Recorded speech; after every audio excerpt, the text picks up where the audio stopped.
Businessman Opinion.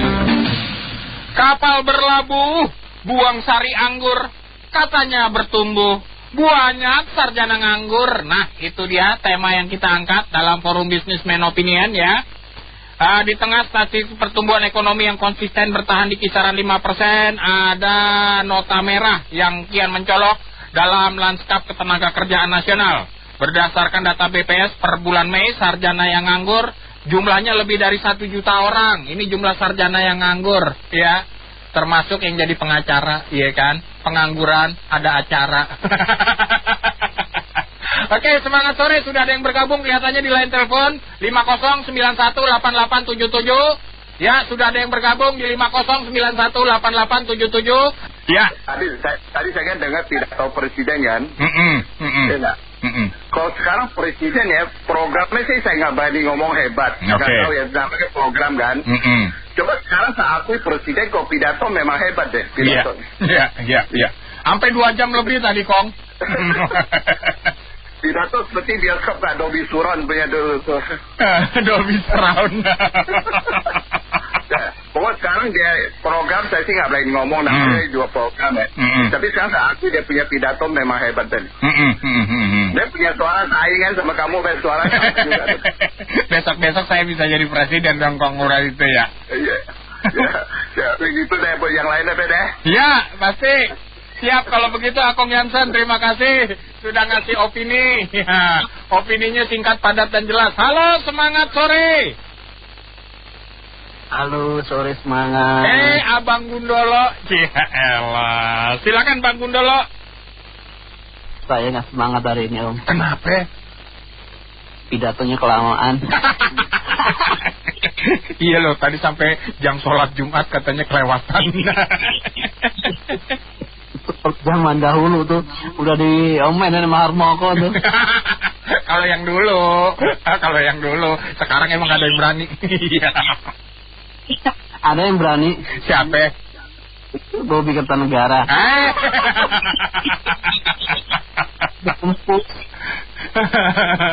Oke, Mas Gundolo, gimana komentarnya nih? Ekonomi tumbuh lebih dari 5%, tapi paling tidak ternyata 1 juta lebih sarjana nganggur di tanah air kita. Gimana, Bang? Saya mau pantun dulu, Om. Lanjut kalau gitu, lanjut. Berkelana ke rumah tante. Cakep. Rumahnya tante ada di Cianjur. Artinya walaupun sarjana banyak yang nganggur, yang penting tante jangan sampai nganggur. Kagak bakal nganggur. Apalagi kemarin padat banget jadwalnya. Kalau masalahnya kalau sampai nganggur, nanti yang biayain siapa? Nah, itu dia. Nanti Anda nggak punya suplai dong nanti. Aduh, yang pasti jangan sampai jadi anggur merah, ya kan? Abang nganggur, mertua marah. Ada lagi bubur merah, Om. Bubur merah apa itu? Bubur merah tuh kalau orang Jawa mau itu mah bubur merah putih, mau ganti nama itu mah biar nggak sakit-sakitan. Oke, Mas Gun gimana nih Mas Gun? Ini pengangguran sarjana lebih dari 1 juta orang ini. Ini kalau saya boleh ngomong, tapi saya nggak menghina, Om ya. Saya sih nggak menghina, nggak meremehkan. Cuman sarjana itu sebenarnya kurang inisiatif sih, Om. Ada tetangga saya, Om, contohnya. Itu cuma lulusan SMA, ini 6 lagi pasan. Dia bisa diangkat jadi wakil ketua komisi DPR. Itu. Beneran itu, beneran. Nilainya 6 lagi jasanya. Nggak malu ditontonin lagi di YouTube, di media massa. Nah, jadi kalau ada sarjana yang menganggur, Om ya, tirulah Dia aja dengan pendidikan SMA bisa jadi wakil ketua komisi, masa kalian sarjana S1 S2 cuman duduk di belakang kursi, nontonin YouTube, kan maluin. Gunakanlah imajinasi kalian sebaik-baiknya. Ya walaupun mungkin imajinasinya ada sedikit rasa-rasa untuk korupsi, nggak apa-apa. Yang penting cari jabatan dulu. Begitu jabatan sudah ada, korupsi boleh, tapi jangan banyak-banyak. Ntar kan tangkap sama KPK lo, tangkap sama kejaksaan lo, tangkap sama polisi lo. Pokoknya cuma bagi hasilnya jelas. Kita mau berapa kilo, saya berapa kilo. Gus lari mau berapa ribuan, berapa. Yang penting semuanya bagian aman deh. Paling cuma disuruh lapor. Oke, thank you Bang Gundolo, terima kasih atas kritik, saran, serta pantun yang sudah disampaikan. Oke, buat Anda yang lain silakan. Kita masih buka line telepon kita di 50918877, 50918877 atau 0816 924 924, 0816 924 924. Halo, semangat sore. Semangat sore. Semangat sore. Halo. Halo. Ya. Lanjut dengan Pak siapa nih? Yoi, Pak Mon. Iya, Pak Mino. Mau ikutan, mari mantun dulu. Lanjut kalau gitu. Ya, lanjut Mas Mino, lanjut, silakan. Pantun mengatakan, janda nganggur, nggak mau disuntik. Cakep. Mahasiswa nganggur, nggak boleh musrik.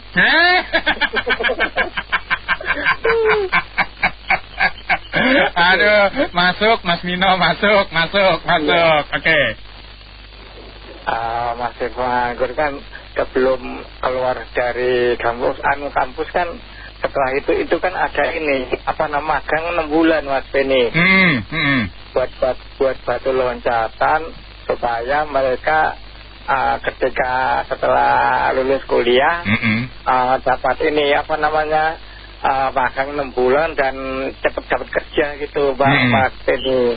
Kalau mahasiswanya itu mungkin ya dari pedesaan lah gitu. Tapi kalau dari kota, orang kota ya paling ya ngambil S2 atau Mas Beni. Iya, ngelanjutin kuliah ya. Dan sedikit lagi mungkin mahasiswa juga saingan juga ketika di buruh juga banyak yang di PHK juga. Mungkin dari bentuk ekonominya kali Mas Beni nggak baik-baik aja gitu. Ekonominya tidak baik-baik aja, itu yang jadi persoalan ya. Yang jadi pertanyaan besarnya adalah Menteri Perdagangan sama Menteri Perindustriannya gimana nih, bisa dagang nggak, kira-kira begitu ya. Kalau nggak bisa dagang ya berhenti aja deh, ganti menteri yang itu lain dari partainya beliau kan gitu. Gitu aja sih Mas. Iya. Pengangguran yang banyak, malah kata Pak Ibu Seragam di dada sebelah ada 20 juta. Itu kata Pak Ibu Seragam. Penganggurannya, jumlah penganggur 20 juta. Iya. Jadi memang dengan data-data BPS kadang kelihatan banyak, tapi yang real itu lebih banyak kemungkinannya. Iya. Kita tahu program magang itu aja yang lamar banyak loh Pak. Apalagi yang lowongan buka kerja itu kan kemarin buka di daerah-daerah, lowongannya katanya ada 1.000, yang lamar ratusan ribu. Itu di daerah. Magang itu yang program yang pemerintah kasih itu ya Pak ya, yang ke company-company yang dapat UMR itu ya. Iya. Lalu di Jakarta, tiap ada bukaan, jauh atau tidak, ya kan katanya 2.000-an, yang datang jutaan yang lama. Iya. Jadi memang ketenaga kerja kita sekarang, jangan lihat yang sarjana sudah nyari kerja, S1, S2, S3 sulit nyari kerja, SMU sederajat sulit nyari kerja. Yang diterima PT kalau tidak salah yang SMP Mbak, setahu saya, karena menggajinya rendah. Iya. Jadi PT sekarang malah usaha sekarang usaha dagang SMP rata-rata yang diterima kan kebanyakan usaha dagang yang buka daripada PT. Dan ini kan kalau UMKM dan UMKM berdiri itu juga banyak yang tutup, Mbak. Coba perhatikan di Jakarta dan sekitarnya. Pastinya banyak UMKM. Sekarang sudah sebagian. Itu kan ada pekerjaannya juga loh. Dan sektor lain larinya ke serabutan, Mbak. Iya, informal. Iya, pulung-pulung sampah plastik, ngamen, dan lain-lain. Itu mungkin itu sekarang. Jadi, kalau dibuka lowongan kerja itu solusinya, tapi kan bukanya program ini, yang lain tuh MPG, atau Kopdes, atau sekolah rakyat, kemungkinan seperti itu. Jadi solusinya tidak tercapai, kemungkinan seperti itu. Terima kasih. Iya, nggak usah kaget. Tapi pertama ini terima kasih banget loh. Ini sudah sekali biasa masuk, kali ini saya cepat-cepat aja dan bisa langsung masuk gitu. Loh kemarin Bapak masuk sampai 2 kali loh ya. Iya. Dan kali ini tadi malam 9:30 saya tutup juga dengan Mas Anto tuh bicara Kopdes MP itu. Kalau Mbak Nena, habisnya itu durasi nggak akan cukup buat saya bicara itu gitu. Iya benar. Penutup saya. Satu sesi itu saya sendiri sambil Mas Anto habis itu kata istri saya ngelihat TikToknya Mas Anto tertidur kayaknya dengar. Habis saya duduk istri saya ngomong gitu. Kayaknya Mas Anto tertidur deh kalau saya lihat di TikTok itu. Benar kamu. Jangan-jangan dia tuh lagi kebayangin ikutan Kopdes yang dikomandoi Bapak itu. Oke, kita kembali habis topik hari ini. Nah, ini menarik juga. Saya ngomongnya akan panjang. Saya akan coba pada waktu dengan di durasi yang lain ya, di sesi yang lain gitu ya. Oke. Saya nggak kaget. Saya ini bagus sekali diangkat ya. Ini Mbak Nena. Ini terus terang kritikan saya. Ini saya benar-benar loh sangat menyesalkan. Universitas kita mungkin nggak 100%. Kalau kita bicarakan selalu nggak ada yang absolut ya. Tapi mayoritas. Kalau mayoritas kan berarti masalah dong. Ya mayoritas ya. Dan mayoritas itu bukan 2/3, bisa-bisa 80% gitu ya.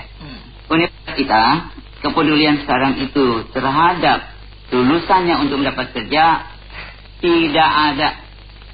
Sementara universitas di seluruh dunia, terutama negara-negara maju, konsennya mereka itu sudah berubah. Bagaimana membantu lulusannya itu supaya dapat kerja. Kelihatannya aneh, memangnya universitas itu tempat pelatihan kerja? Bukan begitu. Ya, kalau nggak percaya, universitas kita masih banyak mengandalkan QS World University Ranking. Kalau baru dengar ini, silakan di Google. QS World University Ranking. Di sana mereka meranking universitas dunia dan ini salah satu rater yang sangat kredibel. Banyak rater yang lain ya, tapi ini yang paling kredibel. Nah, ini dipakai oleh banyak mahasiswa yang mencari universitas yang bagus, pakai ini, saya salah satu gitu ya. Nah, ini penting. Tapi yang ini universitas kita kayaknya masih mengabaikan deh. Mbak Nena, nggak peduli gitu ya. Nah, kalau kita lihat kriteria yang dipakai di sana untuk menilai universitas itu baik buruknya, ada aspek. Saya cuma ambil 2 saja karena ini bagi saya yang paling penting. Salah satu adalah, dan saya taruh urutan pertama, dia nggak ada urutannya ya, cuma saya mengurutkan. Kalau bagi saya urutan pertama yang harus dilihat oleh calon mahasiswa mencari universitas, yaitu aspek yang dia nilai, yaitu employability. Ini menunjukkan bahwa CQS itu sendiri dalam meranking universitas, dia melihat seberapa lulusan you mendapat pekerjaan. Itu percentage itu, the level of the university itu rankingnya ya, ranking. Tapi ini bukan, sekali lagi bagi dia sama, dia mungkin ada 6-7 aspek yang di itu, tapi dia tidak meranking. Tapi saya menaruh employability number 1 bagi saya kalau saya cari universitas untuk anak. Kenapa itu penting? Karena dengan employability tinggi, artinya mereka siap pakai, begitu lulusan situ. Iya, itu artinya lulusannya nggak nganggur. Lah, ujung-ujung begini Mbak Nena. Saya termasuk anak saya ngomong, kamu kalau lulus ngapain? Ujung-ujung maaf ya, semua lulus cari kerja kan? Iya betul. Jadi itu mendapat pekerjaan setelah lulus itu penting sekali. Itu, nah, coba lihat top university ya, maaf kalau saya sebut ya. Harvard, Stanford, Oxford, MIT dan Cambridge yang top ini ya, itu 100%. Artinya, ya saya kalau dilihat lebih dari QS ranking itu, dia ada masa tenggang, Mbak Nena. Dalam 3 months, 6 months itu semua udah terserap. Ya, dia tidak berbicara, terserap, tapi 5 tahun kemudian, artinya calon lulusan you sudah nganggur 5 tahun berapa kerja, dia nggak pakai itu. Dia melihat very short time to 3 months berapa persen, 6 months berapa yang sudah terserap ya. Dan top university sekali lagi employability 100%. Tapi mari kita lihat UI ya, mohon maaf kalau saya sebut. World rankingnya tahun ini baik. Tahun lalu 206, tahun ini 2026 189. Great performance, yang loncat segitu udah bagus. UI is number 1 in Indonesia. Tapi look at the employability, mohon maaf ya, 60-an%. Universitas satu di Indonesia 60-an% employability-nya. Rendah. Nah, employability itu dinilai ada tadi serapannya terhadap lulusan. Seberapa itu ada banyak kriteria. Itu satu aspek, ada banyak kriteria kalau kita lihat ya. Seberapa you dikenal di global atau world corporate gitu. World, jadi perusahaan-perusahaan tingkat global dunia seberapa mengenal you. Itu. Salah satu kriteria yang dinilai di employability. Nah, yang kedua adalah yang penting adalah citation. Ini menunjukkan ada seberapa ya dosen-dosen di universitas itu terus menulis, melakukan research dan menulis ke jurnal-jurnal. Kenapa ini penting?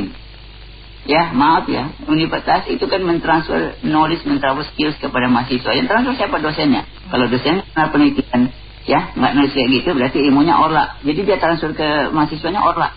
Bagi buatnya paling penting, the rest saya sudah bisa abaikan saja yang aspek yang lain dinilai.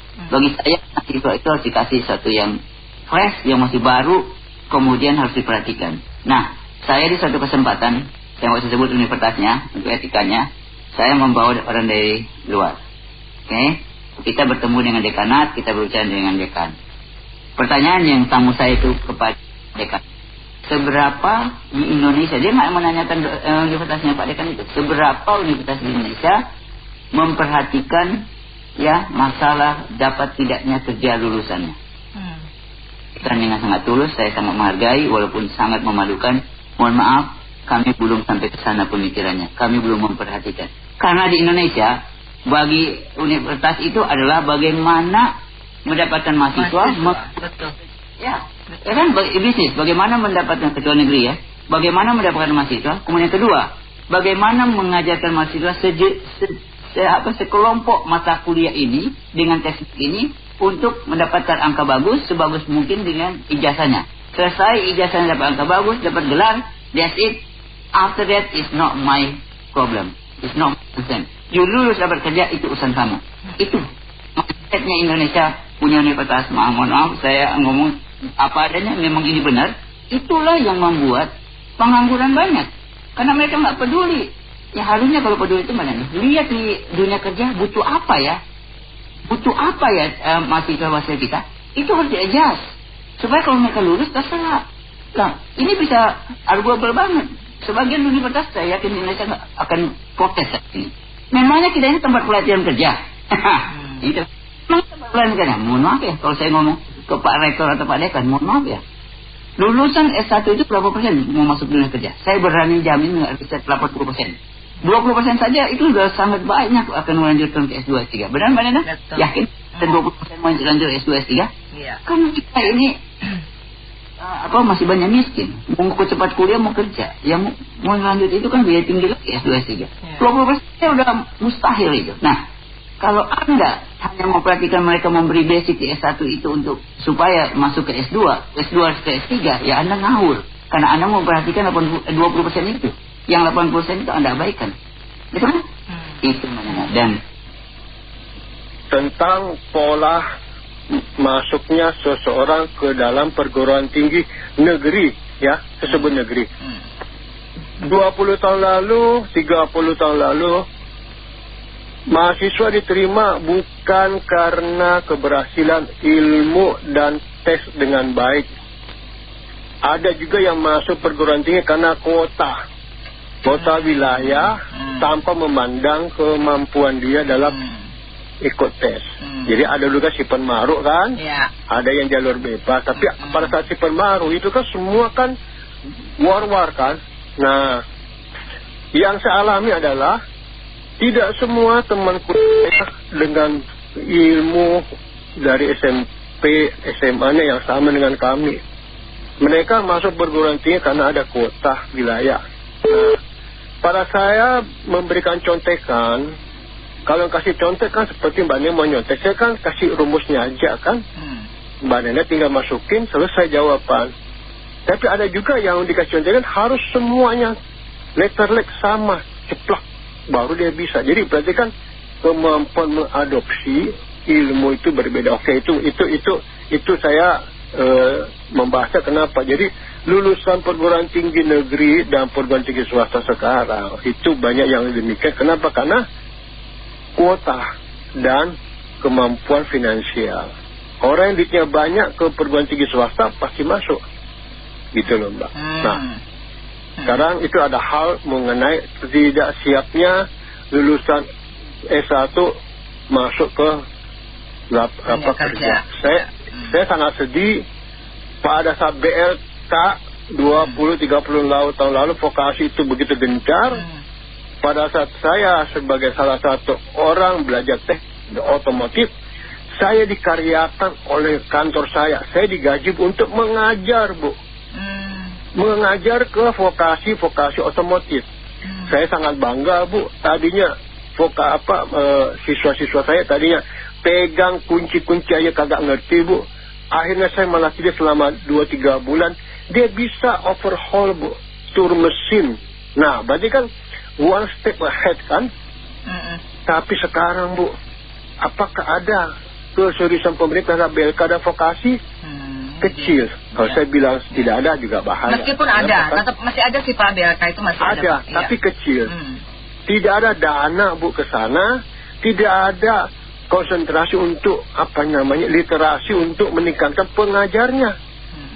Ya kan Bu, itu adalah PR. Saya nggak tahu, saya harus ngomong sama siapa. Apakah harus menunggu ada BPS bayangan atau BPS tandingan lagi untuk membuat data yang lebih berbeda kan? Ada udah kabinet Bu ya. Nah, oke. Itu oke. Itu adalah bicara tentang formal. Saya sangat setuju dengan apa yang di YouTube-nya Profesor Stella tentang istilah eksploitasi dan eksplorasi. Ya. Eksploitasi itu adalah comfort zone. Kita mengeksploitasi apa yang kita punya. Jadi we do same thing every day. Jadi kita melakukan sesuatu itu setiap hari. Kayak contoh kita waktu SMA, SMP, ya udah belajar itu aja kan. Jadi sosial nyaman. Tapi ada sisi lain yang namanya eksplorasi. Jadi mana yang di luar kita melakukan dua hal yang sama. Eksploitasi adalah apa yang kita lakukan setiap hari, kita nyaman. Tapi eksplorasi hal-hal yang di luar yang selama kita lakukan. Let's say contoh Prof Stella ngomong, kita ke kafe, ke tempat jual makanan. Selama ini kita berhari-hari makan menu itu saja kan. Nyaman kan Bu ya. Tapi ada beberapa yang tereksplorasi adalah dia coba menu yang lain Bu. Mungkin croissant, mungkin apa, mungkin ya tanda kutip cemilan-cemilan rakyat kita, cemilan-cemilan ya pasar lah gitu kan Bu ya. Nah, one day orang itu ke tempat itu, menu yang favorit dia kagak ada Ibu. Tapi karena dia udah pernah coba eksplorasi menu-menu lain, dia merasa ada kenikmatan yang tidak banyak seperti yang selama ini dia minum. Jadi dia merasakan, wah, ternyata saya bersyukur selama ini saya ingin mencicipi yang lain. Nah, tapi orang yang tidak terbiasa eksplorasi, dia ke menu itu kagak minum, udah kiamat kan Bu ya. Jijik banget deh makan yang ini, geli banget deh yang ini. Jadi, nah itulah yang tidak disadari bahwa banyak tidak melakukan hal yang sama. Akhirnya Prof Stella bilang, waktu dia di Harvard, kalau saya salah sebut maaf, dia itu punya pemerintah Amerika memberikan kewenangan untuk bekerja tapi bukan di luar kampus. Jadi tukang cuci, tukang janitor, tukang pel itu boleh Bu. Jadi mahasiswa itu bisa bekerja. Tapi Prof Stella bilang dia tereksplorasi kemampuan untuk menjaga ritme kerja, menjaga ritme waktu kuliah. Jadi dia kerja dan kuliah tapi udah diatur Bu. Nah, Kita yang sudah ada kebebasan selama ini kan biasa eksploitasi, Bu. Kita hafalan terus ya kan. Ya kita kayak itu saja kan. Bayangin aja Mbak Nena kalau tiap hari Mbak Nena rumah, studio radio, rumah studio Pak Jamu lagi kita eksploitasi. Tapi ternyata jamu itu ada namanya kunyit, ada namanya ini. Jadi Dimu tuh mau ngasih aku umpan loh jadi. Jadi maksud saya kan Mbak Nena kemarin merasakan naik KRL. Ternyata KRL selama ini tidak nyaman ya.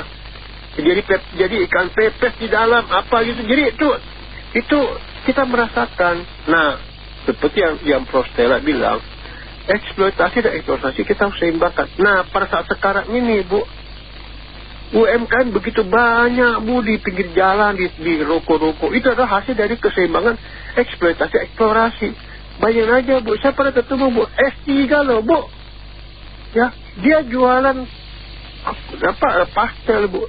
Enak sekali loh, Bu. Saya bilang, loh, Anda kan, iya, saya punya cara sistematis berpikir saya sehingga bisa menghasilkan menu seperti ini.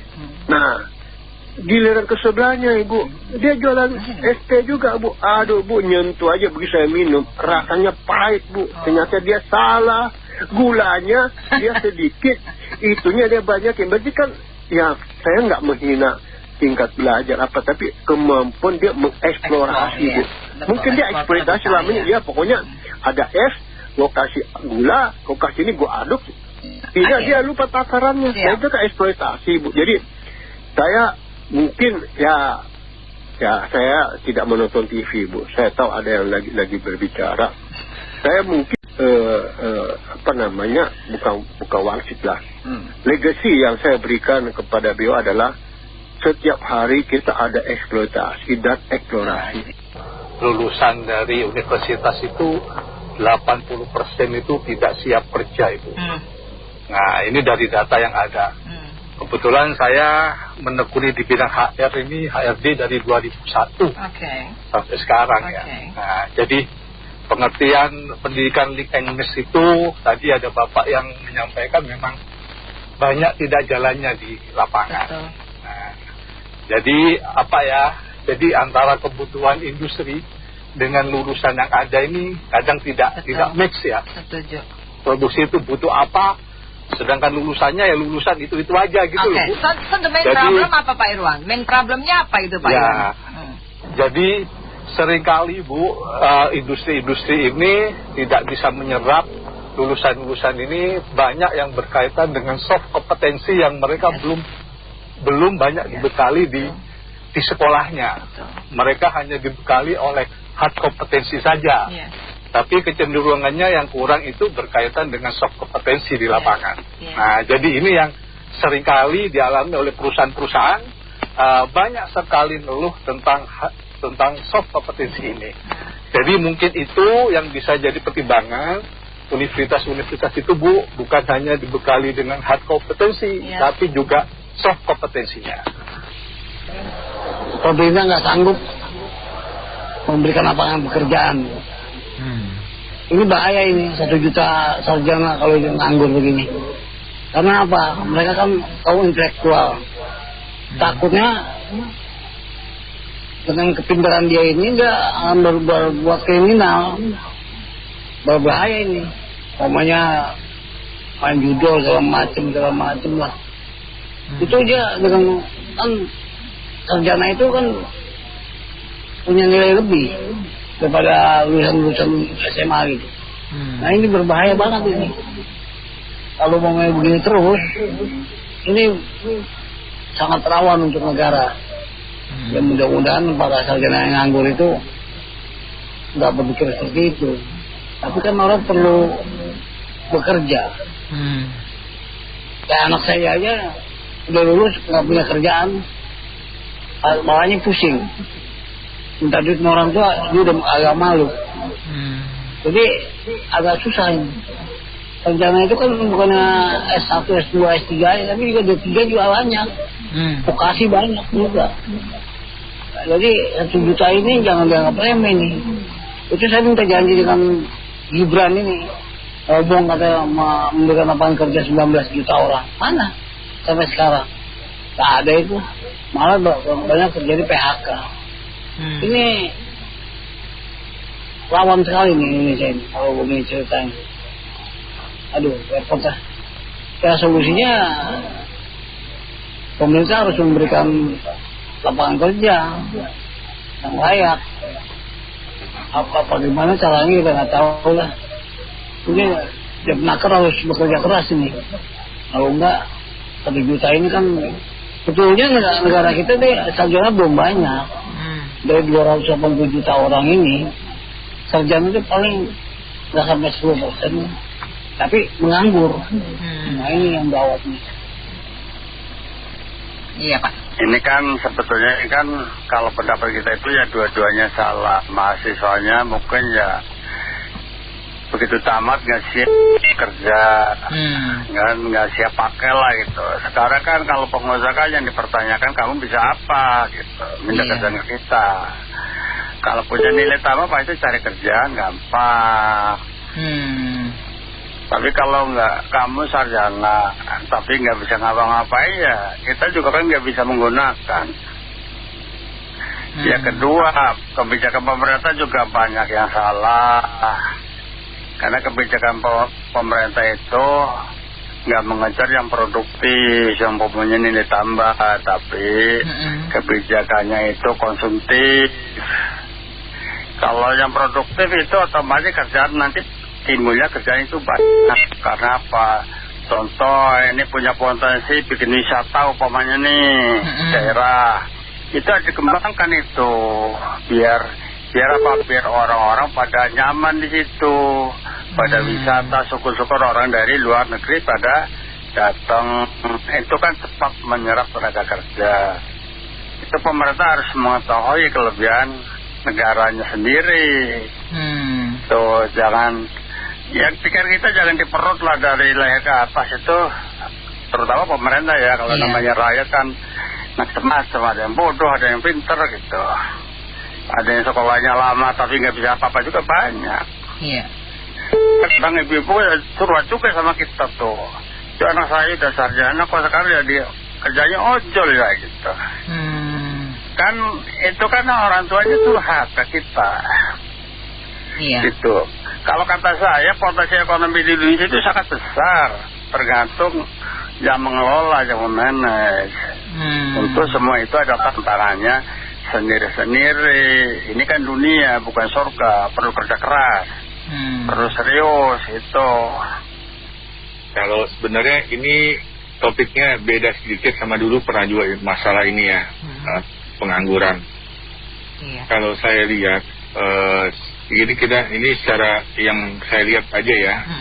Pertama adalah ya janjinya Wapres kita apa 19 juta tenaga kerja, pekerjaan. Kedua adalah kita juga tidak bisa menyalahkan pemerintah ataupun sekolah, universitas. Yang disalahkan adalah diri sendiri sebenarnya. Kenapa saya bilang begitu? Tidak cuma di Indonesia yang pengangguran, banyak di Singapura juga begitu, di Cina juga begitu. Akan tetapi kenapa saya berbalik ke diri sendiri? Kita harusnya mengembangkan diri kita sendiri dengan banyak cara. Pertama Mbak, kita bisa lihat ya, kalau misalnya kita bisa berbagai bahasa, kita itu banyak bisa belajar otodidak di YouTube lah, di mana banyak. Itu akan menambah potensi kita. Kalau kita bisa mengembangkan diri kita lebih kreatif, itu bisa mendapat, bukan mendapat lagi pekerjaan, tapi memberikan lapangan kerja untuk orang lain. Kreativitas dari kita sendiri. Jangan kita cuma mau tenang-tenang aja, tunggu rezeki datang, tunggu kerjaan datang cari kita. Yang enggak, kita yang harus berusaha. Karena gini, ada pepatah kan bilang gini, kalau kita lahir miskin, itu bukan salah kita. Tapi kalau kita mati dalam keadaan miskin, tidak punya uang, itu salah kita. Kenapa? Karena selama sepanjang hidup kita bisa berusaha asal kita mau. Kita bisa ngembangin diri kita. Jadi saya nggak bisa menyalahkan pemerintah bagaimana juga ya. Dalam arti sesungguhnya, ya lapangan kerja susah memang kondisi sekarang. Apalagi sekarang sibuk orang digantikan dengan AI, Mbak. Iya, betul. Itu parah. Di Cina juga begitu. Ada black factory, dark factory namanya. Itu mesin semua yang kerja 24 jam tanpa perlu digaji. Tapi kita harus berusaha mengembangkan diri kita, belajar skill-skill baru lah. Banyak sekali bisa kita pelajari kalau kita mau. Iya. Tapi kalau kita nggak mau, ya terserah lah, kita nggak bisa apa-apa lagi ya. Banyak, saya lihat banyak anak-anak muda juga, belajar bahasa Inggris lah, bahasa Mandarin lah, bahasa Jerman. Mereka bisa jadi penterjemah otodidak. Di YouTube, film-film bisa diterjemahkan, itu juga menghasilkan uang. Banyak. Belajar CapCut, belajar apa segala macam banyak. Kalau kita mau. Kalau kita nggak mau, ya itu kan balik ke diri sendiri ya Mbak. Iya betul. Gitu loh. Saya rasa itu aja sih. Bangsa kita harus belajar mandiri. Berusaha untuk berkreatif, berpikir kreatif. Jangan cuman nunggu aja. Harus cari ngambil bola. Iya, kejar bola. Bukan tunggu udah bola datang. Iya. Menurut saya seperti itu Mbak. Karena kondisinya memang kasihan sih. Kalau sampai punya S1, S2 maupun S3.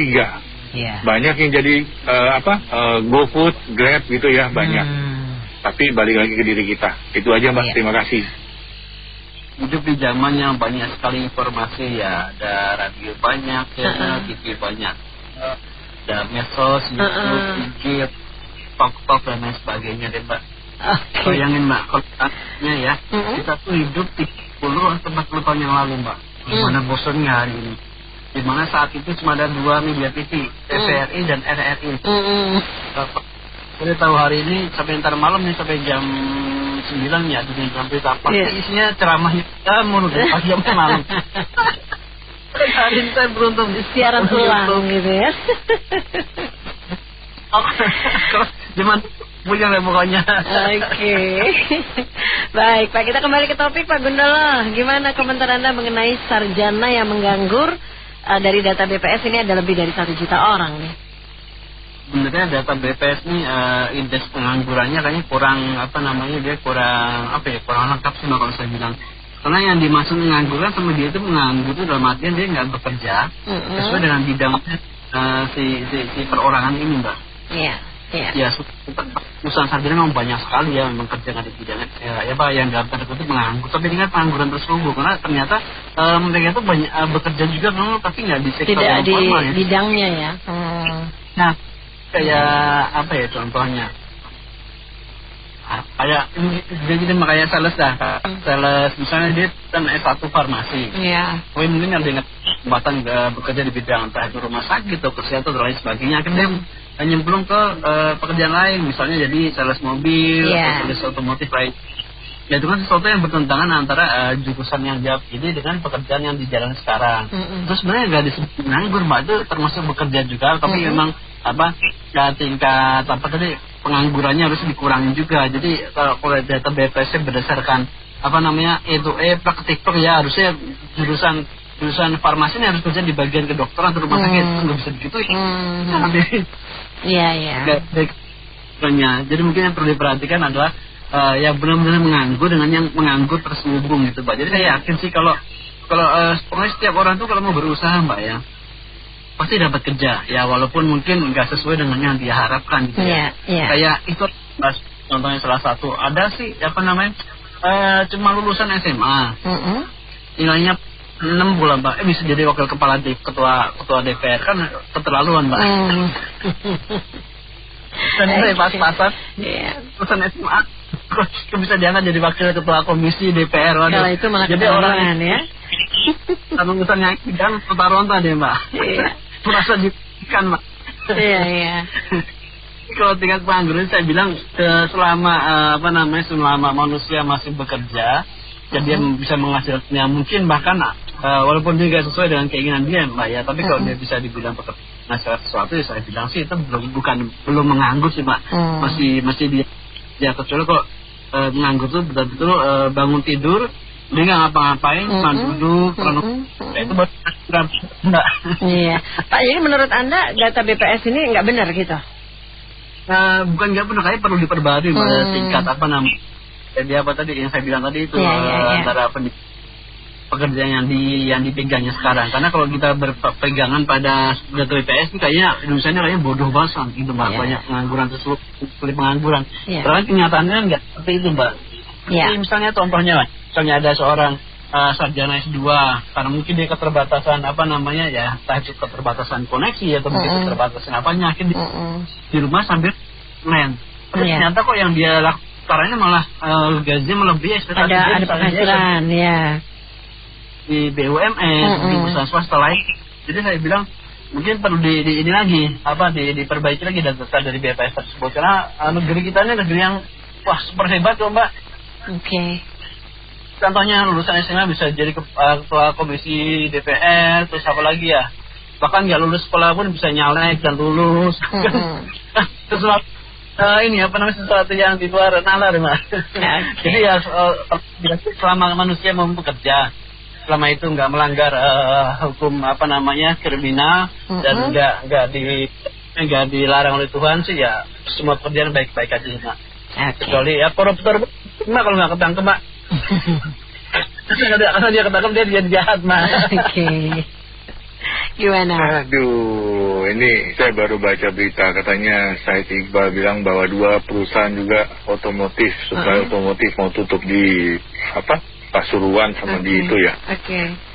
Mojokerto itu kurang lebih ribuan pasti ya karyawannya ya, buruhnya.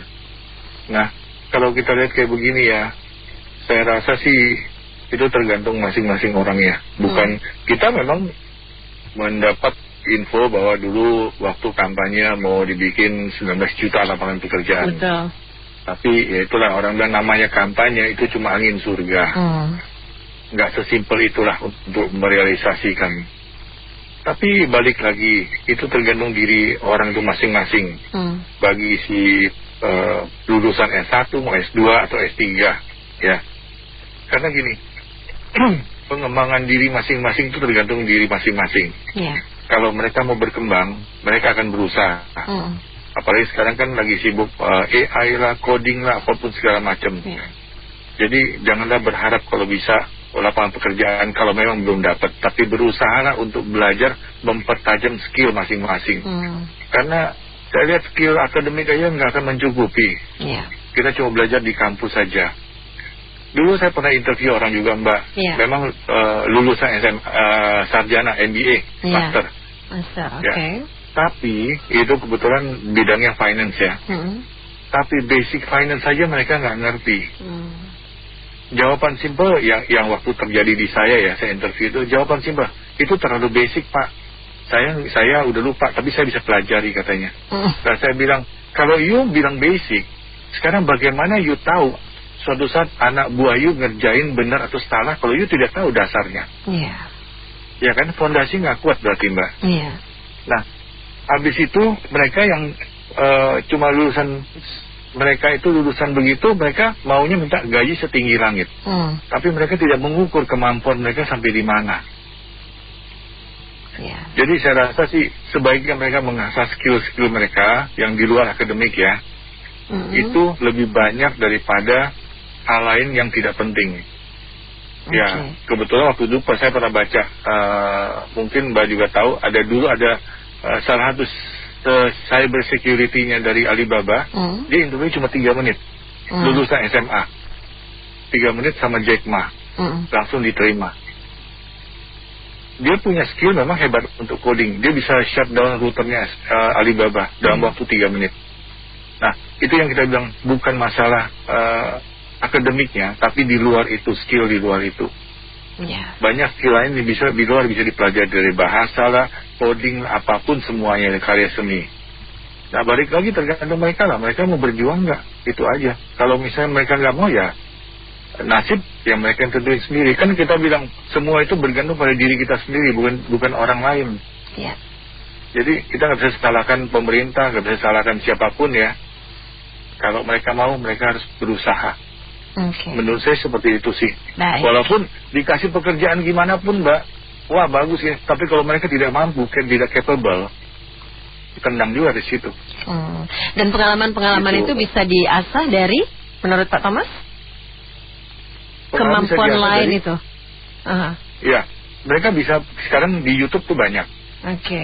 Cara belajar coding misalnya, cara belajar CapCut gimana, cara belajar bahasa juga. Medsos ya Pak untuk belajar begitu. Betul, iya. Itu semua banyak sekali. Apalagi contohnya kadang-kadang saya lihat kadang-kadang belajar bahasa juga iseng-iseng ya. Itu diajarin bisa kalau kita mau. Coding juga di sana ada. Kita bisa create website gitu ya, atau create logo. Kita bisa upload ke kita punya IG apa gimana.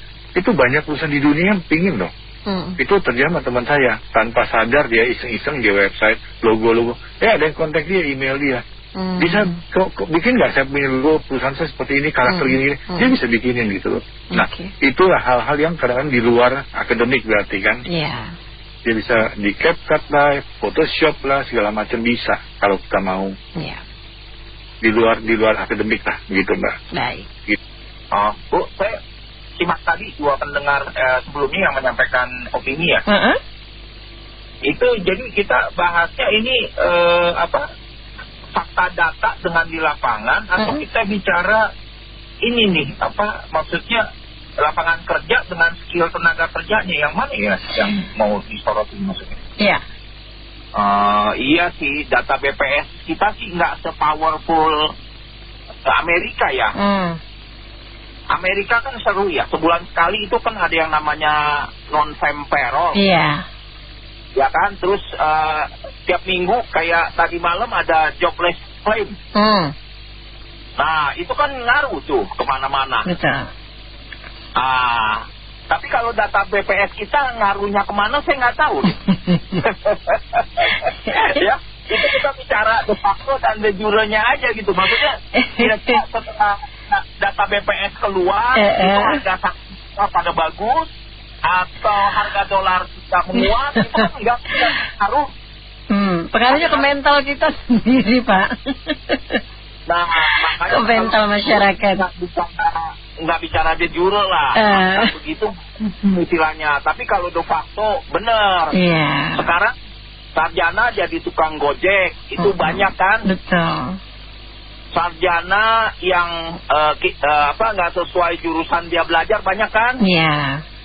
Nah, terus pemerintah janji kasih lapangan kerja terus enggak. Saya setuju sih penelpon sebelumnya bilang itu usaha kita. Tapi dalam konteks hari ini sekarang kita ngobrolin, kita mau mempertanyakan pertanggungjawaban pemerintah begitu kan? Benar nggak? Ini pemerintah kerjanya apa gitu kan? Sehingga orang nggak kerja. Iya nggak?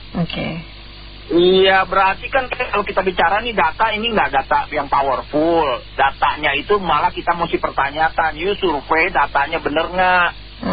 Loh. Nah sekarang kalau persoalan orang jadi ngaco, kerjanya nggak sesuai jurusan, atau tadi ada disinggung juga mental kita dalam bekerja, etos kerja bukan mental kerja ya, etos kerjanya juga nggak bener, itu ada betulnya juga gitu loh. Nah yang sekarang jadi kita mau persoalan apa? Memang yang kita rasakan sekarang kan banyak kan orang kan ngoceh nih, mau di sosial media, mau di radio, mengeluh kan, pendengar pas FM juga ngeluh kan. Iya nggak? Tadi pagi juga pidato panjang lebar, pencapaian prestasi. Tapi yang utama bagi kita ngerasain tuh apa gitu loh. Kalau sekarang begal masih banyak, kita rasa nggak aman, itu tandanya kan nggak ada penciptaan lapangan kerja yang dibutuhkan gitu loh. Nah itu sekarang yang harus kita pertanyakan dari de facto dan de jure yang tadi kita ngobrolin ini. Ya udah hampir 2 tahun ya berkuasa gitu ya, menyelenggarakan pemerintahan. Kira-kira mau bertobat kapan nih? Ya enggak? Sekarang persoalannya deh, kita kalau bicara de facto de jure, kita punya 3 komoditas penting nih yang menghasilkan. Apa? Nikel, batu bara, terus kelapa sawit. Betul? Terus kita ngeklaim kan, kita negara kaya kan, hebat kan kita. Persoalannya aja gaji guru aja kita nggak berani bayar, bos. Ya nggak, ada di video TikTok itu dia bilang mau naikin gaji guru, bukan, gaji hakim jadinya. Sekarang persoalan kalau bicara tadi etos tenaga kerja kita juga, ini menyangkut di pendidikan. Sekarang kalau gaji gurunya aja disunat-sunatin, tidak layak, nggak bisa beli makanan yang layak gitu loh. Ya kalau nggak percaya kan itu kan ada representasi tuh di Kompas waktu itu yang ada juara stand up komedi. Di siapa itu namanya yang jadi juara 1 itu kan guru, mewakili suara guru. Ya enggak? Jadi kalau kita bicara sekarang ada pengangguran atau apa, ya tidak lepas dari masalah pendidikan. Masalah pendidikan ini juga sangat dipengaruhi juga dengan kesejahteraan gurunya yang kita anggap kita sebagai negara kaya, tapi nggak sanggup membayar gaji guru gitu loh. Itu persoalannya. Baik, jadi ini lebih kepada basic dasar bagaimana peduli terhadap kependidikan di negara kita ya Pak Adi. Dunia usaha kan mengeluh maksudnya butuh tenaga, tapi tenaga yang di-provide tuh nggak sesuai spek gitu.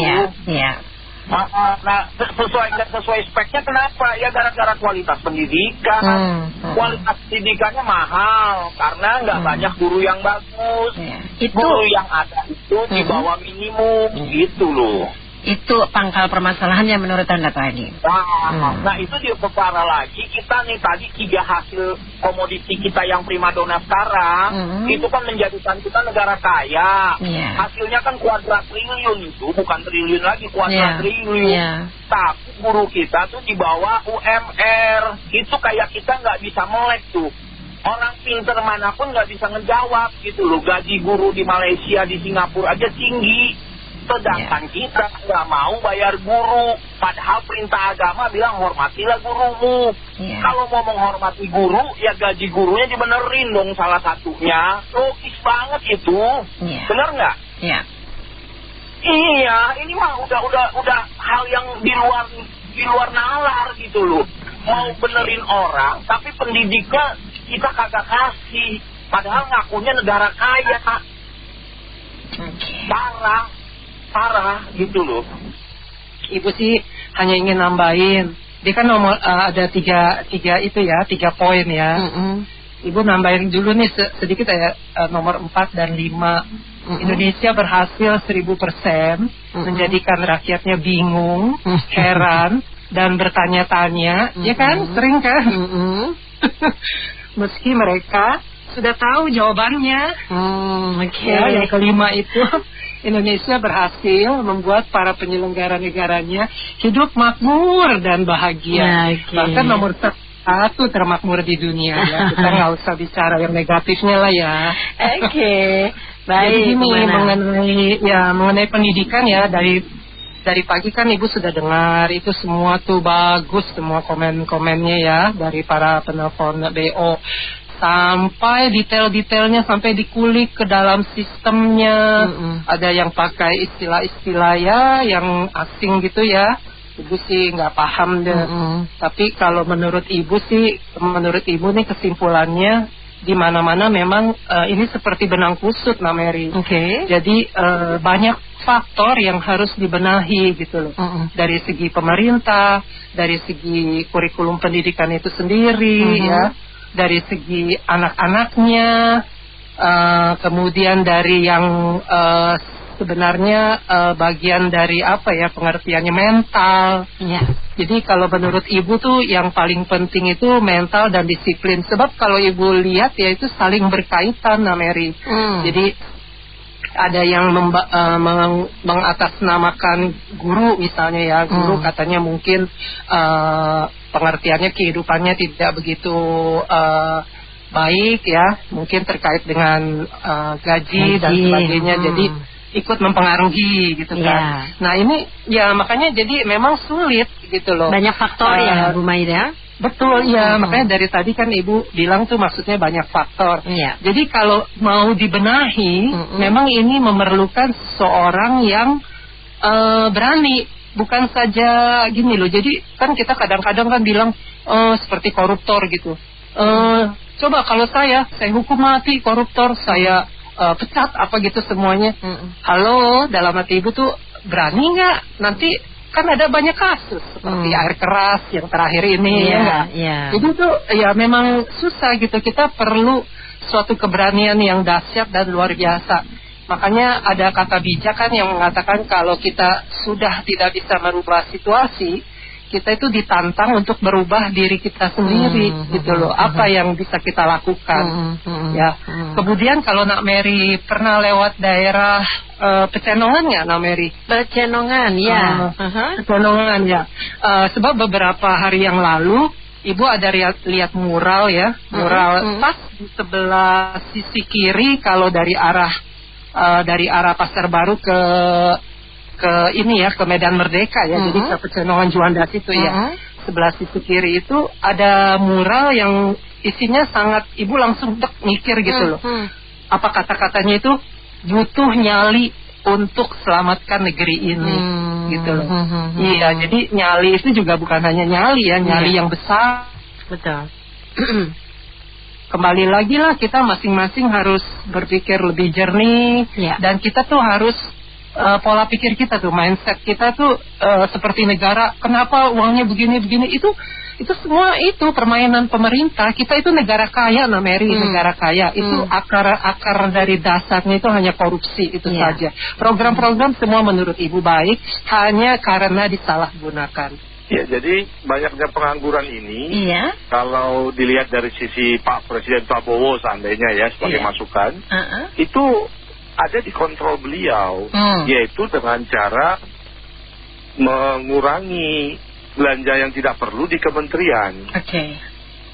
Belanja yang tidak perlu itu misalnya apakah perlu wamen dan staf sus dan segala kementerian-kementerian baru, lembaga-lembaga baru untuk dibuat gitu. Karena apa? Karena dengan banyaknya kegiatan-kegiatan atau proyek-proyek yang sifatnya menguras dana, akhirnya dana ini diambil dari pajak. Nah, pajak itu diambil dari rakyat kan, dan perusahaan. Bagi perusahaan UMKM, kalau pajaknya tinggi, misalnya 50 miliar sampai 100 miliar setahun, itu dia sulit untuk nambah karyawan. Katakanlah misalnya tukang bakso yang punya 20 cabang. Itu kalau pajaknya tinggi, itu akan sulit dia untuk menambah karyawan untuk buka cabang baru. Atau kedai kopi kekinian itu. Untuk perusahaan yang besar pun, kalau pajaknya begitu agresif, sulit juga. Nah, buat masyarakat sendiri, itu dengan pajak yang tinggi seperti ini, anak-anaknya jadi tidak bisa agresif untuk kursus sana, kursus sini, sertifikasi sana, sertifikasi sini, karena membutuhkan dana. Jadi oleh karena itu, kalau pemerintah mulai dengan pandai berhemat, kalau subsidi jangan dikurangi, pemerintah yang pandai berhemat. Jangan rapat-rapat di hotel, jangan bangun banyak kementerian yang atau lembaga negara yang tidak perlu. MBG mungkin cukup 20-25 triliun saja. Sisanya dibuka untuk lowongan pekerjaan, entah itu di pertanian, kelautan, atau membangun sentra-sentra produksi baru gitu, kawasan industri baru. Bayangkan kalau ada kawasan industri baru di Kalimantan, di Palembang, di Medan, menambah dari kawasan industri yang ada saat ini, maka kawasan industri itu akan menyerap tenaga kerja kan? Iklimnya dibuat jangan banyak pungli gitu. Jadi sangat controllable oleh Pak Presiden, Pak. Karena kalau tidak ada lowongan pekerjaan, Bapak bayangkan, ya buat semua pejabat juga, bayangkan anak-anak kita usia 19 sampai 25 tahun sedang muda-mudanya, bernas-bernas sehat-sehatnya, tapi pengangguran. Maka mereka ini tenaga punya, otak punya, waktu punya, ya jadi demo besar-besaran, Pak. Kalau semuanya isi 60 tahun kan mau demo juga udah lutut, udah nyeri. Anak-anak muda ini tak punya penghasilan tapi punya kebutuhan hidup. Negara bisa apa yang terjadi di Nepal dan negara-negara lain, revolusinya gitu. Jadi pekerjaan itu penting karena berkaitan dengan kehidupan orang. Dari bangun tidur, dia perlu sabun, perlu gosok gigi, itu pakai biaya, sampai dia tidur lagi. Waktu tidur dia perlu minum air aqua dan sebagainya. Untuk keseharian itu butuh dana. Jadi kalau dana itu tidak ada dapat dari pekerjaan, dari mana, Pak? Dari kerusuhan, dari maling, dari begal, dari macam-macam. Terima kasih. Sebenarnya ironis ya, Indonesia ini emang nggak bisa dihindari, Pak Anton. Namanya teknologi itu pasti akan menciptakan pengangguran. Nah, sebenarnya kayak situasi krisis di dunia ini sebenarnya berulang ya. Kayak mungkin pandemi, pengangguran besar, dampak AI ini juga sebenarnya kurang lebih mirip ya sama seperti waktu terjadi setelah Perang Dunia ya. Terjadi Perang Dunia juga sama tuh kejadiannya, pengangguran membludak. Ya walaupun orang sekolahnya tinggi-tinggi juga nggak dihargai, karena memang industri dan pabrik perusahaan juga pada waktu itu juga memang baru mulai. Nah sekarang juga kan memang terdampak, bukan baru mulai, terdampak oleh kemajuan dari teknologi dan ya mungkin mekanisasi udah lebih canggih, computerized, AI, dan juga banyak bidang-bidang yang mungkin kayak manajer pengambil putusan, mungkin sekarang bos-bos juga cuma tinggal ketik aja jadi gitu nih. Jika saya menghadapi situasi seperti begini dengan kondisi neraca begini, kan mengutamakan mana itu bisa dijawab. Dan perlu lagi manajer analis yang S2 atau S3 sekarang itu Pak. Ya itulah dampak-dampaknya itu banyak sekali hal-hal tersebut yang mempengaruhi lapangan kerja. Tapi sebenarnya situasi seperti ini ada jawabannya Pak Anto. Ya. Bukan nggak ada jawabannya, karena krisis itu berulang. Ya, itu berulang. Contohnya kayak ketika waktu Amerika baru Perang Dunia Kedua selesai, Amerika itu memang kelimpungan juga untuk menciptakan lapangan kerja karena dananya waktu itu harus buat perang, beli senjata dan lain-lain lah ya. Nah, mereka itu ngapain gitu? Mereka itu membagikan lahan. Nah, jadi daripada bingung nih, orang yang udah sekolah tinggi-tinggi bingung mau ngapain di bidangnya, udah saya kasih aja lahan, satu orang itu dikasih lahan 10 hektar Pak kalau nggak salah. Indonesia sebetulnya bisa melakukannya, nggak usah banyak-banyak Pak. Kalau nggak mampu 10 hektar, mungkin bisa 5 hektar atau mungkin 2 hektar, itu udah cukup.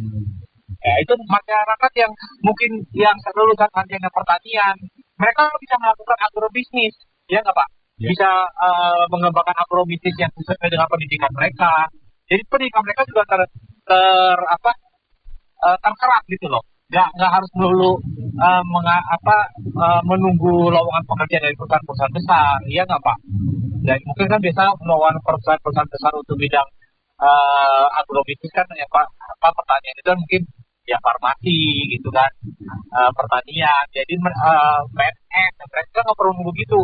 Mereka dikasih lahan 2 hektar, mereka bisa mengembangkan ilmu mereka bisa mungkin mereka di otak mereka waktu mereka kemarin tesis atau skripsi mungkin di otak mereka ada suatu gagasan ide yang mau mereka kembangkan, itu bisa dilakukan gitu. Demikian juga kayak teknik industri, mungkin mereka saya mungkin mau ciptain mesin mekanisasi ini nih buat pertanian atau mungkin buat bengkel atau buat bubut, itu bisa dilaksanakan gitu. Jadi sebenarnya sudah ada plannya, rakyat dikasih aja lahan 2 hektar masing-masing ya pengangguran itu sarjana-sarjana itu. Mereka akan mempunyai ide masing-masing Pak, saya yakin gitu loh. Kayak misalkan saya ini arsitek, saya ini dalam pikiran saya ini sebenarnya saya kalau lahan itu Pak, saya mau ngembangin ngembangin bata ringan Pak, bata ringan dari kompos empat, plastik. Di otak saya Pak, di otak saya kalau saya punya lahan 2 hektar. Nah cuman sekarang saya nggak punya lahan. Waktu saya arsitek ini, itu kan lahan sampah plastik itu banyak sekali kan Pak. Itu kalau dilebur, dikacang itu terus habis itu kita press dengan tambahan lem itu kalau jadi bata ringan itu masalah sampah di Indonesia itu akan teratas banyak banget gitu. Cuman ya itu saya tidak punya lahan sehingga isi di otak saya ini tidak terkembangkan gitu Pak. Nah sebenarnya banyak sekali hal-hal positif atau hal yang inovatif lah yang bisa dilakukan oleh para sarjana-sarjana kita, tapi mereka itu tidak punya lahan Pak, gitu aja. Yang paling contoh sarjana perikanan nih, mereka kan bingung Pak, karena kalau mereka sarjana perikanan, mereka bekerja di mana Pak? Pasti kan di perusahaan-perusahaan besar ya Pak ya, tambak besar, mungkin di perusahaan perikanan besar atau mungkin mereka diikut kapal-kapal penangkapan ikan besar ya nggak Pak? Coba kalau mereka dikasih lahan 2 hektar di pinggir pantai, atau di pinggir yang danau-danau deh gitu, dikasih lahan 2 hektar, mereka budidaya ikan, berjalan nggak Pak? Bertahan, saya yakin jalan, ya kan? Ya, yang penting satu aja, mereka punya lahan gitu. Jadi dengan begitu mereka selain menciptakan tenaga kerja, bisa mengembangkan ilmu mereka juga bisa menciptakan tenaga kerja. Mungkin ya di kanan kiri di kampus itu direkrut orang buat bantu-bantu dia gitu kan. Yang kayak mungkin sarjana peternakan mungkin bisa jagain kandang, bersihin kandang gitu kan. Yang mungkin teknik elektro mungkin bisa bantu-bantu rakit-rakit panen, rakit-rakit kabel gitu dan itu bisa itu Pak menciptakan dan juga positifnya itu menciptakan produk yang bisa dibeli oleh masyarakat sekitarnya dengan harga terjangkau. Daripada sekarang kita produk-produk semua made in China. Ya, itu gini nih ke depannya kita mau mandiri kalau barang-barang aja yang simple itu aja yang kayak saklar made in China gitu loh. Jadi menurut saya ya solusinya sederhana karena sejarah ini berulang, krisis itu berulang yang kayak pengangguran itu sudah pernah terjadi sebelumnya. Jadi menurut saya ya itu dikasih aja tanah masing-masing ya itu 2 hektar mereka kembangkan. Dan sebenarnya mungkin potensi anak bangsa ini yang dari dulu sebenarnya sudah ada cuma agak-agak sering tertahan ya. Iya, itu Pak. Lahan-lahan itu dikuasai oleh para makelar tanah dan juga penguasa-penguasa Pak. Hingga anak cucu kita ini nggak bisa mendapatkan hak mereka gitu. Nggak seperti di Amerika kan Bapak kalau lihat cerita di film kan banyak tuh ya orang yang kadang di Texas itu yang punya lahan pertanian gandum sampai puluhan hektar. Nah itu diwariskan dari zaman waktu selesai perang dunia Pak itu mereka. Sampai sekarang pun masih ada tuh Pak yang kayak di daerah-daerah penambangan minyak tuh kan ya. Minyak itu mereka banyak yang ditambang oleh rakyat mereka sendiri Pak, bukan oleh kayak pemerintah gitu. Mereka jadi yang misalnya daerah mereka ditemukan minyak itu mereka boleh mengelola sendiri Pak. Di sampingnya rumahnya mereka itu pun bisa gitu loh. Nah, dan dengan gitu nanti bagi hasil dengan para pengebornya dijual minyaknya ke perusahaan minyak kayak di film itu ya kayak pajak aja Klaten itu ya Superman. Ya, itu kan dia di situ kan memang bapaknya kan punya lahan bapaknya kan peternakan besar gitu. Jadi sebenarnya contoh seperti yang bagus-bagus itu udah ada di dunia ini. Cuma Indonesia nggak mau terapin aja. Indonesia itu maunya rakyat itu jadi sapi perah penguasa gitu. Sebenarnya kalau mau mensejahterakan rakyat gampang Pak. Contoh aja yang udah ada di negara-negara yang udah terapkan itu banyak sekali contoh-contoh kebijakan. Mungkin nggak ada Amerika ya. Contoh Jepang juga kan ada kebijakan bagus juga ya terkait transportasi gitu kan, perpajakan gitu. Terus pembagian beras juga mereka bagus gitu. Nah itu sebenarnya banyak contoh-contoh yang bagus. Kita adaptasi aja ke negara kita, nggak perlu studi banding yang habisin duit lah gitu. Jadi gini, menanggapi hal ini itu ada 2 kemungkinan. Satu kan kita tahu ya, pimpinan kita ini, Mbak Nina mungkin mitra bisnis bahkan juga mungkin pernah dengar ya, kita Raja Telanjang pernah dengar waktu kecil, Guru TK suka kasih. Itu kan pimpinan kita kan modelnya gitu kan. Siapa yang nggak bisa lihat baju ini, pasti orang bodoh. Ya. Karena seorang lihat itu kan sehingga semua orang bilang gitu kan, wah pakainya bagus sekali, sampai anak kecil tuh bilang bahwa Raja Telanjang dia baru sadar jadi gitu. Kadang-kadang ada potensi seperti itu memang. Jadi hasil statistik kita menunjukkan begini, hasilnya begini. Tetapi mungkin ada hal lain yang ini tugas pemerintah juga gitu kan, kalau ini memang benar. Dalam arti bahwa berarti investasi banyak, tapi orang kita nggak dipakai. Ini juga hati-hati Mbak. Maksudnya apa? Halo? Ya, lanjut Pak, lanjut. Ya, maksudnya begini. Kadang-kadang tenaga kerja itu, lapangan pekerjaan sebenarnya ada. Tapi ada gap antara kebutuhan supply dengan demand. Contohnya bagaimana? Saya pernah ke ketika, kita nyari satu posisi, itu 3 bulan nggak ketemu. Kenapa? Yang interview banyak, sampai akhirnya saya turun tangan gitu kan. Kok bisa begitu gitu kan? Oke. Saya tes dong.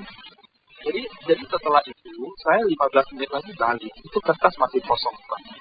Jadi yang saya mau sampaikan apa?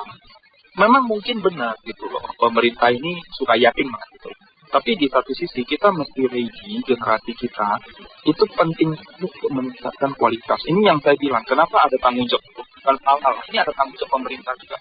Kenapa saya sedih ketika pemerintah lebih memilih makan gratis daripada pendidikan gratis?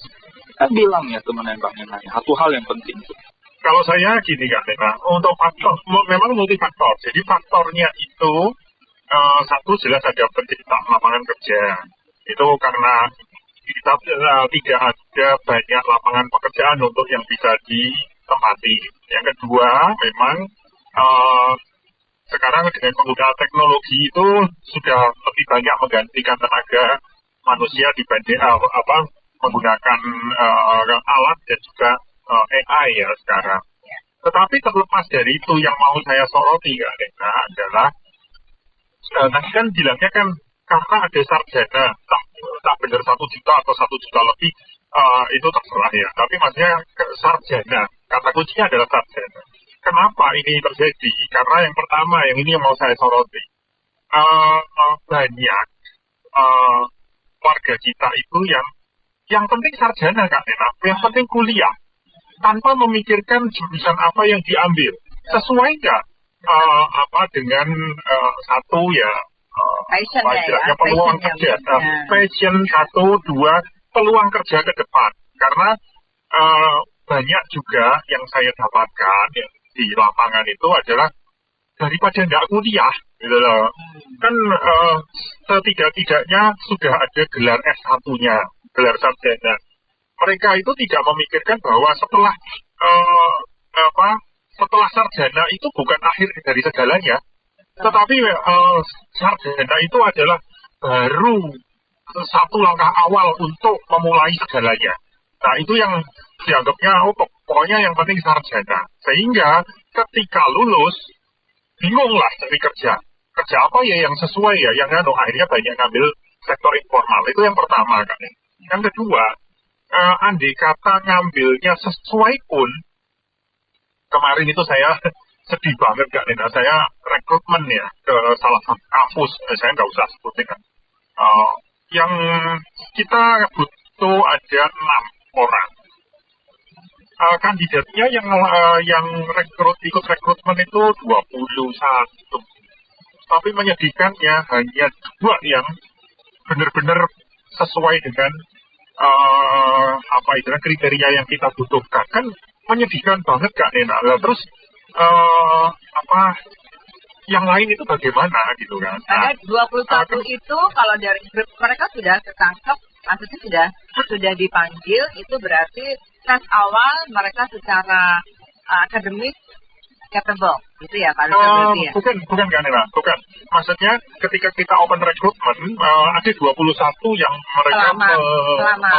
Okay. Tetapi hanya 2 yang masuk ke kualifikasi. Standar. Itu kan memperlihatkan apa sebetulnya?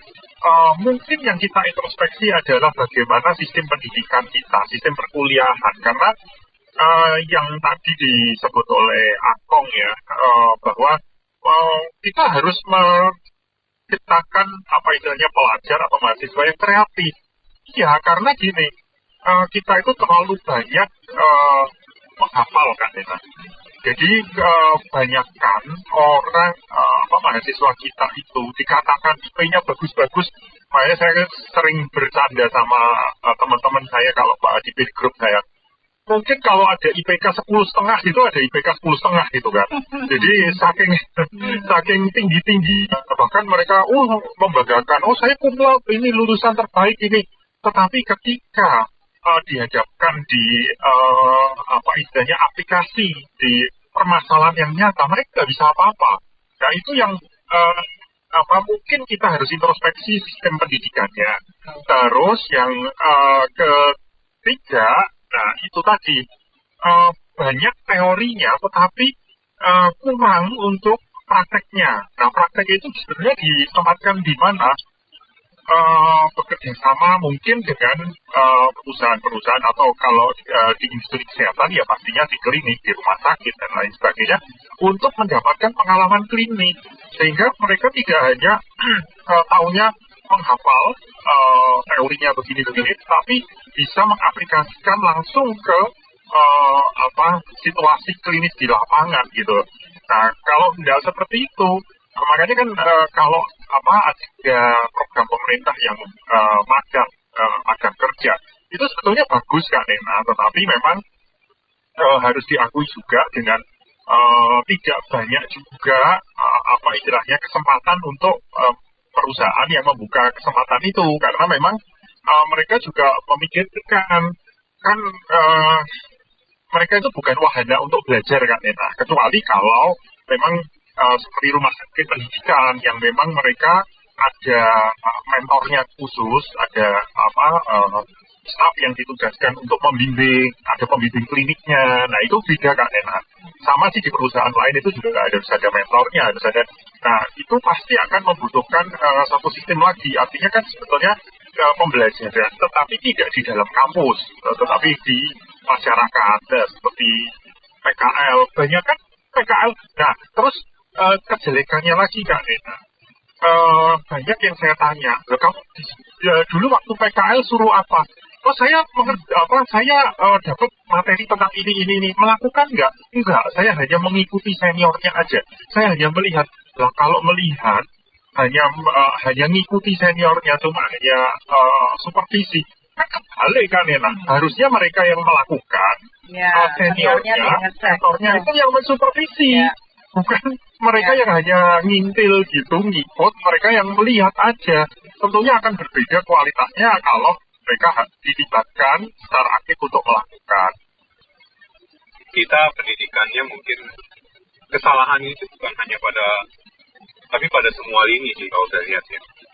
Baik dari sekolah, ataupun dari institusi sekolah, ataupun dari pemerintah. Satu kita bahas dari pemerintah dulu deh. Setiap kali ganti pemerintah, ganti kurikulum ngapain? Iya. Betul kan? Itu pertama. Jadi nggak ada satu seragaman dalam belajar dalam beberapa tahun yang lama. Setiap ganti pemerintah, ganti kurikulum. Itu yang pertama. Yang kedua, dari sekolah, dari pemerintah, apakah ada memperhatikan tenaga pengajar? Itu jadi PR itu mereka tidak perhatikan. Betul, PR besar kalau guru itu. Terus? Iya, otomatis ya mereka mau mengajar aja banyak kekurangan. Bagaimana mereka bisa melakukan untuk hidup mereka saja banyak kekurangan gitu loh. Itu PR banget sih bagi saya. Nah, terus dari anak-anak sekarang saya lihat ya mungkin ya akibat dari dunia maya atau dunia gadget yang terlalu berlebihan itu yang kadang-kadang juga merusak mindset mereka gitu. Apa-apa mereka maunya instan.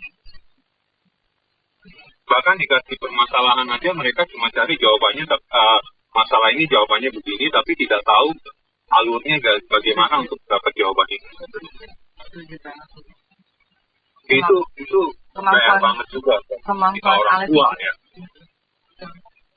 Contohnya anak saya sekarang kelas 12. Dari kelas 10 dia bilang dia mau ke science nantinya atau ke food teknologi. Saya tanya dia, kamu demen nggak kerja di lab? Istri saya juga bilang, kalau kamu nggak demen kerja di lab, kamu jangan paksakan. Terus dia bilang, saya suka. Oke, kalau kamu suka, akhirnya kita coba, kamu cari ini deh, magang di mana deh. Akhirnya dapat, karena memang magang ini juga dia butuh sertifikatnya untuk dia daftar di universitas nantinya. Akhirnya dia dapat di satu pusat biskuit yang sudah tua lah, yang kita tahu mereknya lah. Dan saya minta, kamu kalau bisa kerja di bagian lab. Jadi bisa tahu, dan kebetulan dia ditempatkan di bagian yang memang food development, jadi berhubungan dengan lab semua. Itu dia selesai lakukan magang itu, kita tanya gimana kerja di lab, oke. Dia saya suka, oke kalau begitu kamu lanjut apa yang kamu mau. Kelas 11, setiap ada libur kami masukkan dia ke magang seperti itu, kami carikan juga. Ayo. Tujuannya memang untuk bentuk, oh memang dunia kerja saya nanti itu seperti ini loh, gitu loh. Memang sih di sini kalau kita lihat, Pak Dokter juga tadi bilang benar. Saya ambil jurusan ini, tapi nanti kerjanya bolehlah jurusan yang lain. Bukan semua orang bisa lakukan hal yang sama, hal yang mampu dia berubah dengan cepat gitu. Memang ada beberapa orang tertentu yang sanggup beradaptasi dengan cepat. Tapi apa yang mereka dapat di dunia pendidikan itu belum tentu mereka bisa adaptasi lagi di dunia yang baru gitu. Dan itulah yang kadang-kadang memang mindset kita terlalu memudahkan. Oh kok saya sekolah di bidang apa, di bidang ekonomi, nanti saya kerjanya di bidang teknik, masang-masang alat segala itu nggak berhubungan sama sekali Pak. Dan ya itulah yang terjadi di dunia kita saat ini, dan saya nggak heran pengangguran begitu banyak, dan efisiensi mental kerja kita itu memang harus dirubah mulai dari kita masa sekolah, sehingga kita juga bisa jadi raja di negara kita sendiri, bukan malah orang lain yang jadi raja di negara kita. Problem klasik ya, Bung Anto, di negeri dagelan ini ya, saya sebut negeri dagelan ya, karena lembaga tinggi seperti BPS itu harusnya apa ya, introspeksi jujur, independen ya. Jangan hanya laporan yang PHP kalau kata anak saya, ya PHP hanya seperti buayan angin surga gitu ya Bung Anto ya. Kalau jadi kadang memang data yang saya nggak habis pikir ya, itu kan data selevel lembaga negara ya. Tapi kalau faktanya kalau hanya 1 juta, saya rasa masih jauh api dari tangan ya Bung Anto ya, karena sebetulnya kan mudah sekali ya, mereka tinggal bersinergi dengan Kementerian Pendidikan Tinggi. Berapa? Tadi saya sepakat Pak Henry sebelumnya, berapa banyak alumni ya lulusan dari PTN, PTS itu tiap tahun kan itu terus ya, istilahnya bertumbuh ya Bung Anto ya. Nah berapa kemudian dengan bersinergi dengan Kementerian Tenaga Kerja, berapa yang terserap. Nah belum lagi kan ada gelombang PHK ya Bung Anto ya, yang saat ini luar biasa gitu. Jadi kalau 1 juta tuh kayaknya mengarang bebas ya gitu. Jadi memang ini kasihan ya gitu, Pak di bawah ini selalu dibuai dengan data-data yang PHP gitu ya, yang antara fakta dan laporan itu sangat kontras ya, kontradiksi sekali gitu. Nah Bung Anto, saya kan punya ponakan ya, kebetulan dia ikut, dia fresh graduate ya, PTN ya, PTN, ikut magang nasional. Nah, yang tahap pertama tuh, nah puji Tuhan itu sudah terserap setelah dia magang nasional, itu kayaknya baru 2 minggu ini deh, ya kan, dia laporan ke saya sudah mulai bekerja. Jadi kalau memang program itu memang bisa mencetak tenaga kerja yang fresh graduate yang baru, ya silakan dilanjutkan gitu. Tapi memang Bung Anto, kalau perlu ya banyak terlibat dengan ini loh Bung Anto, program beasiswa yang baik itu bersinergi dengan PTN atau PTS ya, Pendidikan Tinggi Negeri atau swasta. Nah nanti di situ anak-anak kita yang terbaik ya, baik itu dari nilai akademis ya kan, attitude dan karakter itu disiapkan Bung Anto. Ada beberapa sudah ada ya, saya cermati karena anak saya juga ikut beasiswa ya, itu ada ini yang aktif ini itu perusahaan swasta ya, dia memberikan beasiswa dengan catatan nanti kalau baik terus nanti kita terserap di bisa jadi ikatan dinas juga ya.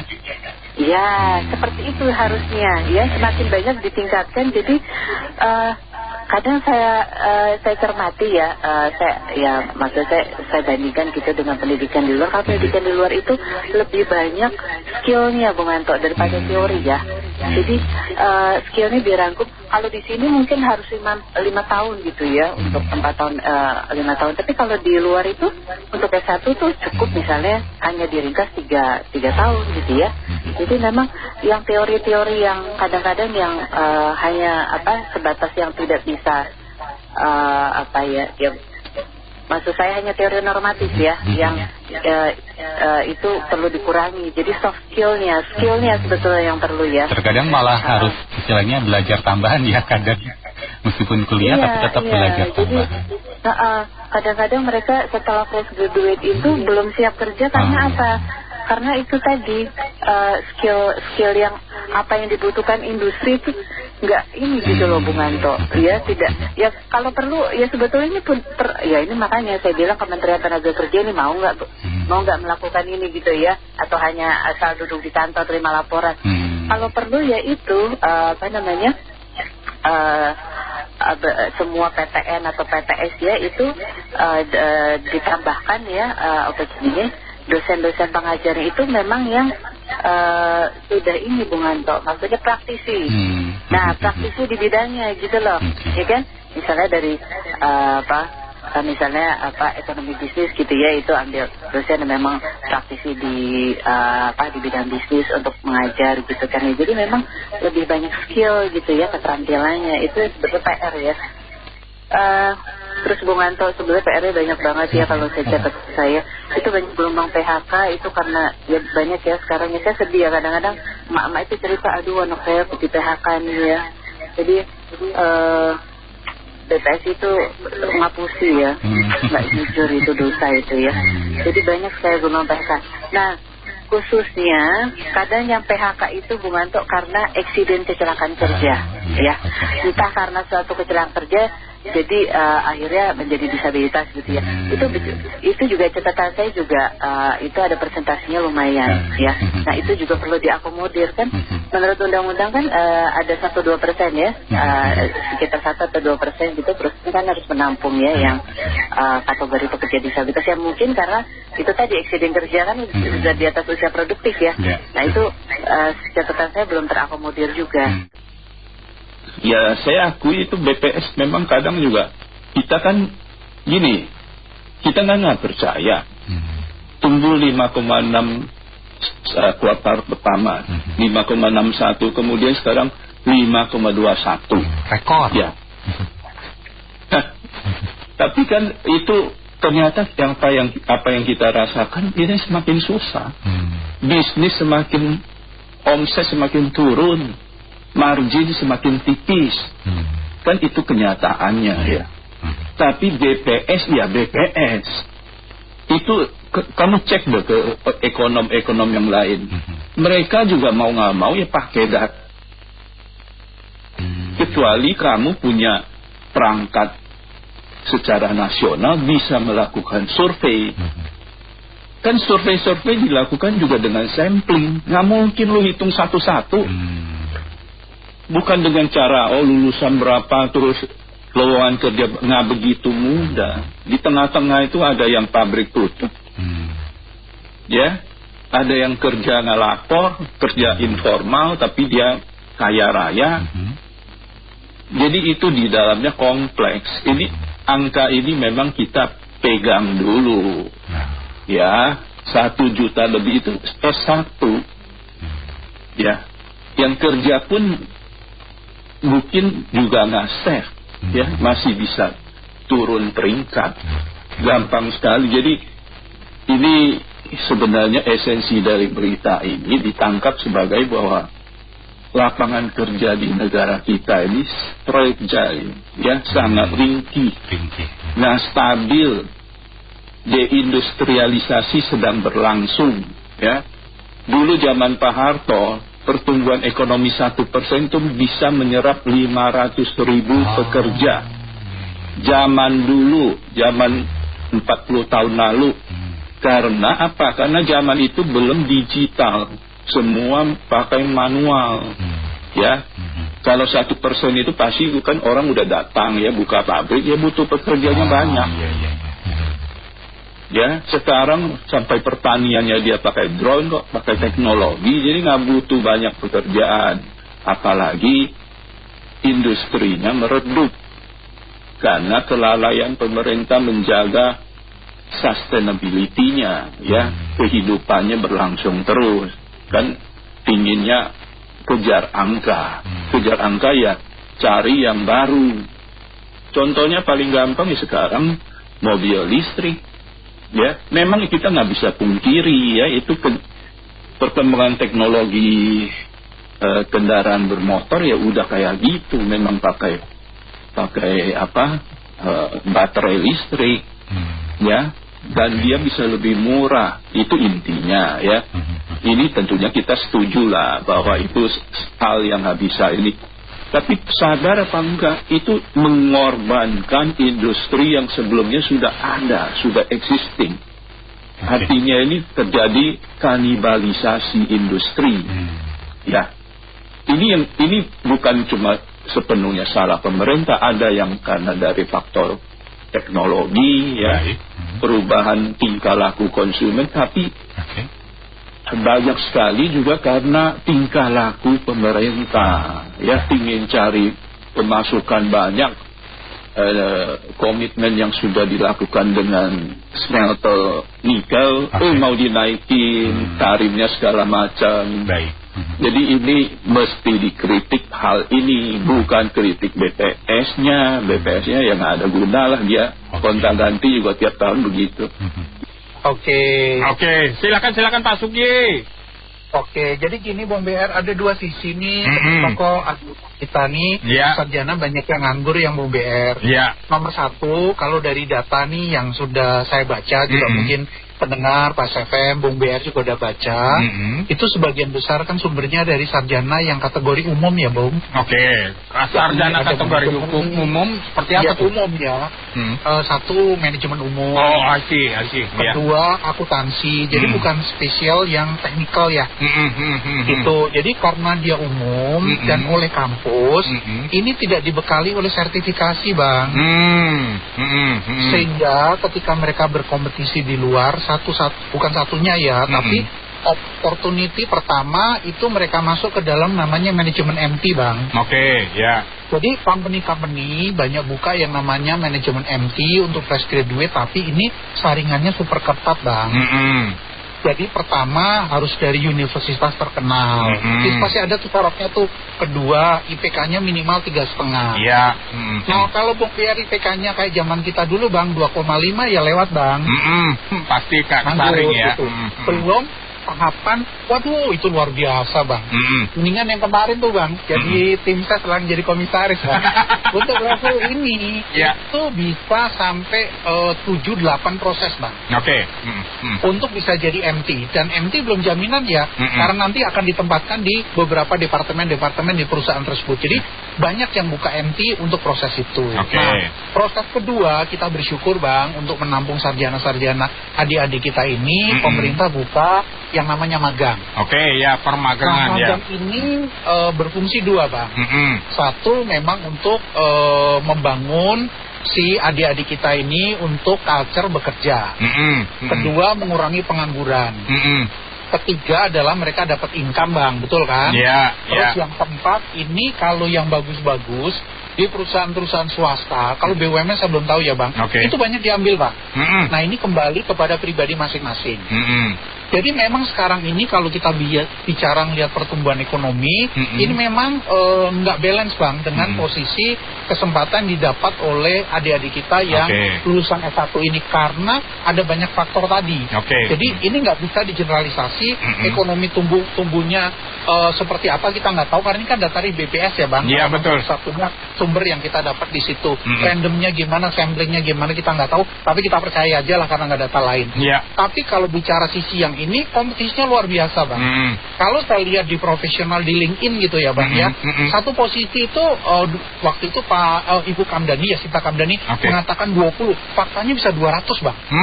Benar. Itu yang baru dari LinkedIn, belum yang sumber lain, ada Jobstreet, ada JobsDB, ada Career.com dan lain-lain. Itu jadi satu posisi lebih dari 500 Bang kompetisinya. Belum ordal nih Bang, titipan di dalam, nggak bisa dikalahkan Bang sekarang ini.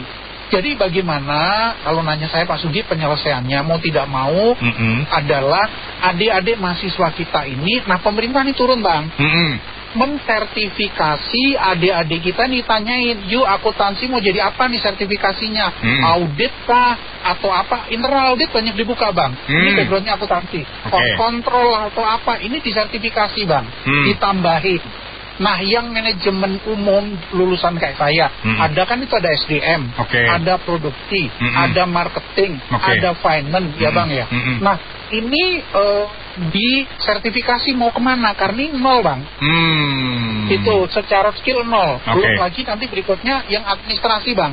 Administrasi ada 2. Niaga sama administrasi negara. Ini juga sama Bang, semuanya basic theoretical semua. Ini juga menjadi salah satu sumber ketiga penyebab pengangguran yang besar tadi, yang S1. Di luar yang sastra-sastra ya Bang. Kalau sastra Cina banyak kepake itu Bang, interpreter, terjemah. Sastra Cina, sastra Jepang, Korea banyak dipakai gitu. Nah, jadi ini pemerintah mesti turun tangan karena produksi perguruan tinggi ini sifatnya masih general Bang. Bukan yang sifatnya adalah untuk yang